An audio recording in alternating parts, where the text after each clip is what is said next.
Most of us are familiar with the bloopers, but do you have any idea how many of these mistakes actually made it into the aired television episodes? Join me today as we take a look at The Enemy Within.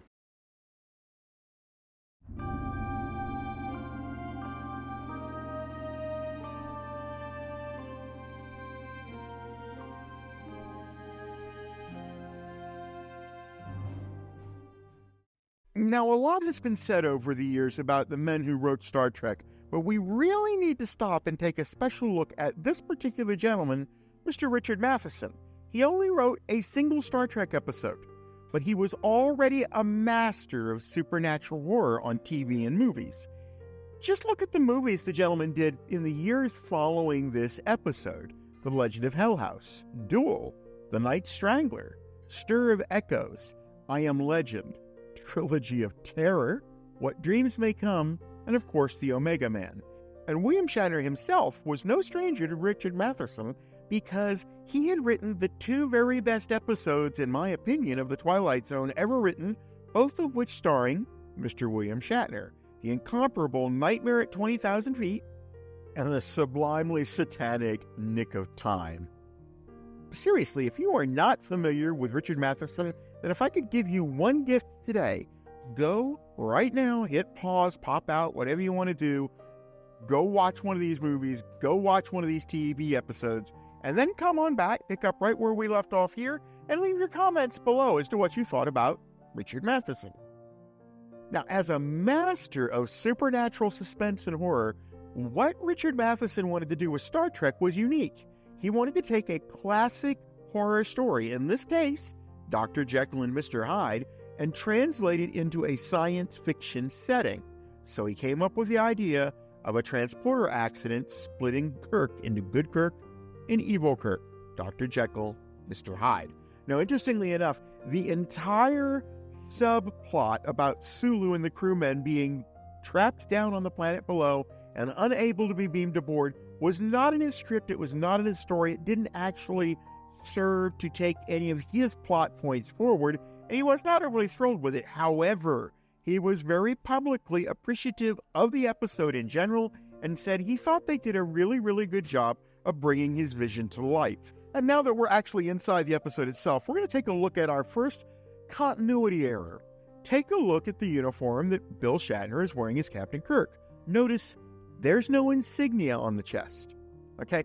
This actually happens off and on throughout the entire episode. The urban legend that goes with it is that the insignias had to be resewn on regularly due to union rules, and that for whatever reason, they had not been sewn on the uniform that morning, and no one actually caught it that day. And in this scene, we have something that's always puzzled me a little bit. Scotty has just seen the crew member beam up, covered with yellow dust, concerned. It set off alerts and alarms on the transporter console. So he tells this gentleman... Checks out okay now. You better go get a synchronic meter so we can double check. Yes, sir. But then, without even waiting for the gentleman to come back, he decides to beam his captain aboard anyhow.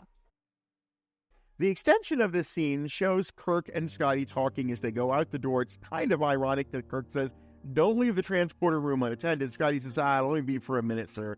And then, magically, without anybody to operate it, the console comes to life itself, the alarms start going off just like they did the first time, and the evil Captain Kirk beams aboard.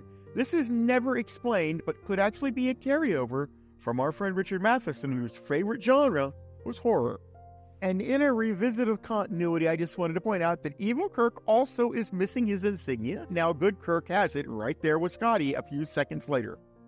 Even more bizarrely, a few moments later, an insignia-wearing evil Kirk barges into sickbay and tells McCoy he wants Surrey and Brandy. This is the first time Surrey and Brandy ever is shown in Star Trek.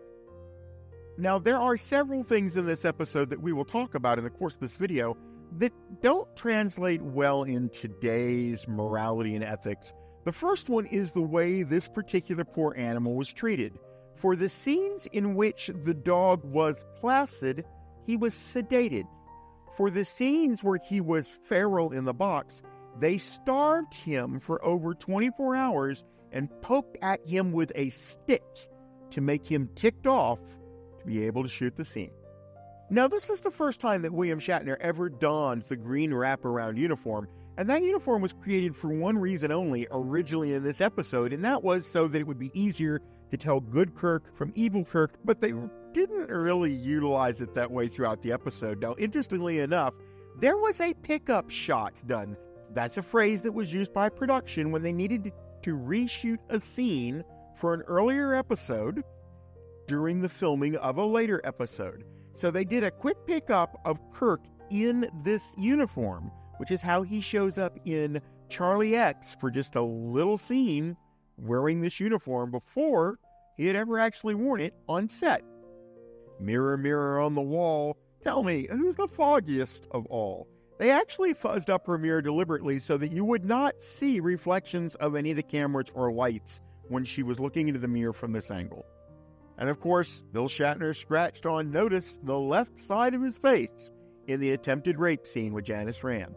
Shortly thereafter, evil Kirk says, "Can I borrow your phaser?"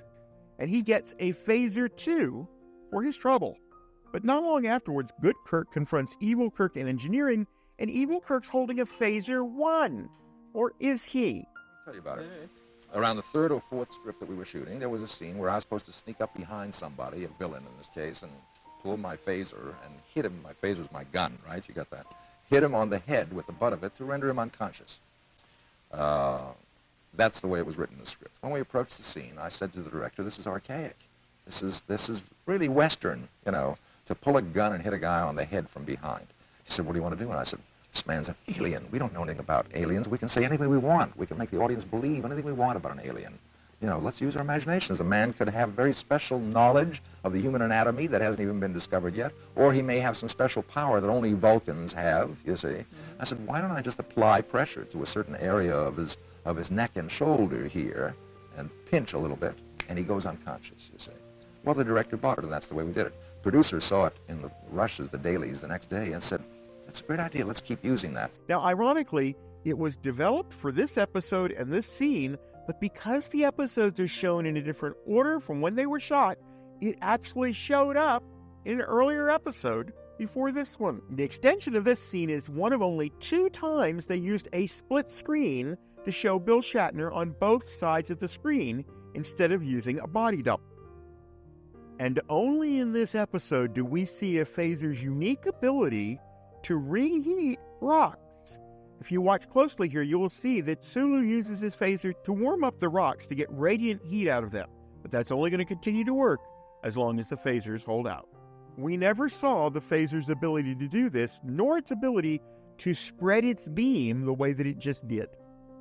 And this is the second time they actually used a split screen. You might be tricked into thinking that evil Kirk is not really Bill Shatner, but if you take a close look at his face, it really was. It was not the body double. Now, this scene truly is a blink and you'll miss it moment, but take a close look at Scotty's right hand when he reaches inside the box. Jimmy Doohan lost his finger during the war, and they went to great pains not to show that on Star Trek. But in this particular scene, there was no way to avoid it, if only for a split second. And this scene gives rise to Dr. McCoy's most famous line. "He's dead, Jim." In this case, he's talking about the dog. Somebody get this man a promotion. In the captain's log that's being recorded by Spock when we come back from break, Entry made by Second Officer Spock. he identifies himself not as the first officer, but as the second officer. Even though we are led to believe that the temperature is well below 100 degrees below zero, Sulu's breath is not visible as he speaks. It doesn't take long for evil Kirk to grab one of good Kirk's wraparound green shirts, thus negating the need for developing the shirt for this episode to begin with. But this encounter in the turbo lift with Janice Rand is truly one of the most cringe-worthy interchanges you will ever see in Star Trek. The transporter malfunctioned, divided me, created a duplicate. The animal part of me came to your cabin. He even scratched me to make us look more alike. Okay, now for this one we have to do a little bit of film school before we actually take a look at the shot. In filmmaking, there is a rule called the 180-degree rule. And the 180-degree rule basically says that wherever you are in relationship to the characters that you are looking at, you stay on one side of an imaginary line drawn through those two characters. So if you're standing on the right side of those people, all of your close-ups and intermittent shots that take place, you can cut and edit them any way you want, but they all have to be taken from the right side. You cannot go to the other side of the line and choose to do one close-up shot from the left side because it throws off the visual flow of the sequence. Quite simply, if you break this rule, it can create confusion subconsciously in the mind of your viewers. Unfortunately, when filming the scene between the two Kirks confronting each other on the bridge, cinematographer Jerry Finnerman accidentally broke that rule. All of the shots of the entire scene were from the position of, say, the view screen on the bridge, but every time he closed in on a close-up of Evil Kirk, he transitioned to behind the captain's chair point of view. When you edited them all together, it didn't look good. So they had no choice but to flip the image of Evil Kirk's close-ups while editing the episode. By doing so, they restored the illusion that you were still looking from the same vantage point at the front of the bridge. However, the reason we're talking about this almost 60 years later is it resulted in a blooper where when you are looking at the close-ups of Evil Kirk, the scratches have moved to the wrong side of his face. And objects are obviously larger than they appear. Take a look at how Evil Kirk is slumped over Good Kirk on the transporter pad. He is obviously taller than William Shatner. And here's a special treat for you. Actors Don Eitner and William Shatner stepping down off the transporter pad while filming this scene. Eagle-eyed viewers may remember Eitner as the helmsman from Charlie X. Now for our final scene here, we have Spock confronting Janice Rand on the bridge and suggesting to her that Evil Kirk had some interesting properties that he insinuates might have been attractive to her. The imposter had some interesting qualities, wouldn't you say? This is extremely poor taste. Grace Lee Whitney felt uncomfortable at the time and did for years afterwards when discussing the scene. Probably shouldn't have been filmed to begin with because it completely trivializes the assault. Also, what was up with Leonard Nimoy's leer at the end of this scene? Just kind of creepy.